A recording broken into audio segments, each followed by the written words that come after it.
Good afternoon, guys. How are you all doing? Welcome back to Historical Horses. I hope you're having a lovely Sunday. Though the weather is a bit grim out there, isn't it? I don't know if you've still got snow left. It's just raining here. It's just raining and very grey and pretty miserable old day. Now, once again, today's video happened because I came across a drawing that sparked interest. And I started researching it and found out so much information. I thought this is perfect for a history video. So that is what I'm bringing you today. And it is on the Astleys, which was, now they never used the word circus, but it was like a circus, but it was also very much sort of equestrian stunt riding.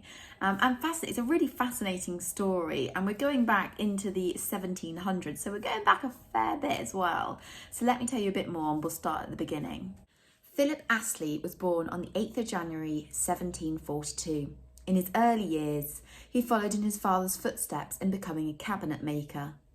However, this was not what he really wanted to do. And aged just 17, he joined the 15th Light Dragoon Cavalry Regiment, starting off as a groom, but then moving on to his military tuition. In his military tuition, Philip was being trained by Dominic Angelo, who was a phenomenal horse trainer. And this was the kind of real foundations of Philip Astley's knowledge that was going to help him so much in the future. You know, he was learning how to tame horses, how to control horses, how to train them for the battlefield. But also it was much more than that. It was really understanding horses' behaviour. Taking horses to battle is a terrifying ordeal for rider and horse. So the riders really had to train the horses to be able to cope with what they were going to be witnessing and dealing with. And these skills were going to be absolutely vital for Philip in battle, but also for his future job. Philip then fought in the 7 Years' War. Philip's bravery and skilled work in the cavalry meant that when he was released from military duty, he was given a white horse called Gibraltar. Philip left the military with an incredible in-depth knowledge of horses and training them. A year before he'd left the cavalry, he married Patty Jones in London. Now, for the next stages in Philip Astley's life, I have seen two different accounts, and I just wonder if actually he did both things. One says that he became a cabinet maker, obviously following in his father's footsteps finally, that he hired 2 apprentices, and obviously he's now in London. And, you know, that would be a fair trade to be in. And obviously he'd recently married Patty Jones and had a family on his way. So becoming a cabinet maker would have been a good, stable job. But I've also read that he did work in a stable yard as a sort of groom. So maybe he did do both. But it suggested that when he was in the stable yard, he was sort of planning his next steps in life.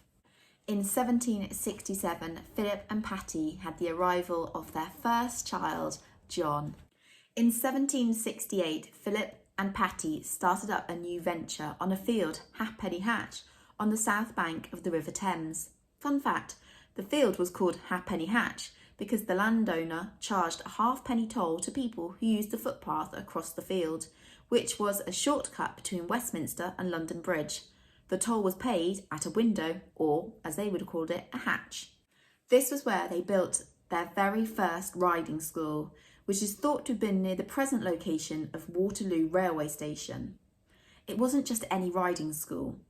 Philip taught riding in the morning and showcased their equestrian trick riding show in the afternoon, which both Philip and Patty performed in. This was a really popular attraction and brought in the crowds. And very similar to sort of trick riding that you see today, sort of big horse shows. Patty and Philip were doing many daredevil stunts on horseback. And back then, this was a really popular thing that people enjoyed watching because obviously, you know, they didn't have TVs back in the middle 1700s. So, you know, they liked to go out and watch people perform. So initially, the Astley's sort of performance was all about riding horses in sort of crazy ways, but it did start to grow over time and become a little bit more like a circus. Philip showcased tricks like standing on a horse's back and galloping, jumping while standing on 2 horses' backs, riding multiple horses, leaping from his horse over a ribbon in the air and then landing back in the saddle. Philip also had a pony called Billy who he had saved from the Southwark cattle market. He'd taught this pony to do all sorts of tricks, such as pretending to play dead and even firing a pistol. How is that even possible? One of Patty's popular tricks was circling the ring on horseback at speed with swarms of bees covering her hands and arms. Not one I think I'd ever want to see nor attempt to do.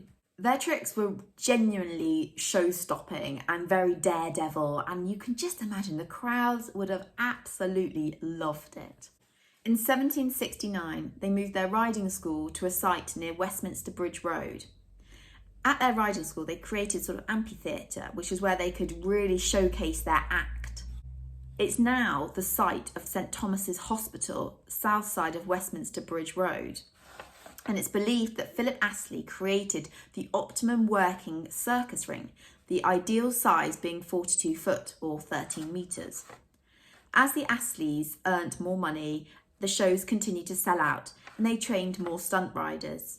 And in the performance gaps, when horses were being changed, they added more attractions like clowns, jugglers, tightrope walkers and dancing dogs.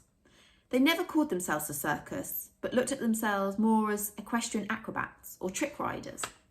Even Philip and Patty's son, aged just 5, started doing trick riding and actually doing performances. How bonkers is that? In 1771, Philip opened a covered amphitheatre in London. The Astley's performances weren't just successful in London either, or around the UK, but across Europe. Philip took the production to Ireland, France, Brussels. In fact, 18 amphitheatres across Europe were opened by the Astleys. In 1783, Philip opened an amphitheatre in Paris, which was a huge deal, and he spent a lot of his time in Paris. However, just 10 years later, it had to shut its doors due to Britain being at war with France. And actually, Philip sort of rejoined, sort of volunteers to join his regiment once again. In 1794, the Astley's Royal Saloon Amphitheatre burns down and is rebuilt. And then in 1803, it's destroyed once again by fire. But a year later, a new amphitheatre is built and reopened. In 1814, Philip dies in Paris, aged 72. Philip led the most incredible life, and to have got to the age of 72, having been to battle, having travelled across Europe, opened up all these different amphitheatres, done all this crazy daredevil trick riding. I mean, that is an incredible age to survive to, isn't it? And he achieved so much. What a remarkable man. After Philip's death, Astley's amphitheatre continued to be popular. John Astley, Philip's brother, took over, but many more owners and managers came after that. The theatre was demolished in 1894. The site is now the garden at St Thomas's Hospital, and you can see this sort of paving stone as a remembrance. There is also a blue plaque on Cornwall Road, Lambeth, as well as a statue in Newcastle under Lyme. Fun fact, Astley's is mentioned in Charles Dickens and Jane Austen's Emma.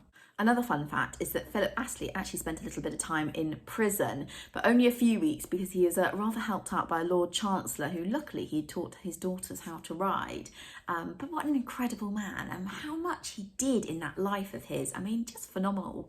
So if you're ever in London, if you're ever in St Thomas's Hospital Garden, have a look for that paving stone or look for the blue plaque on Cornwall Road. Or if you're up at Newcastle under Lyme, check out the big statue up there because that is quite big from what I can gather from the pictures. Thank you so much for watching, guys, and see you again next week.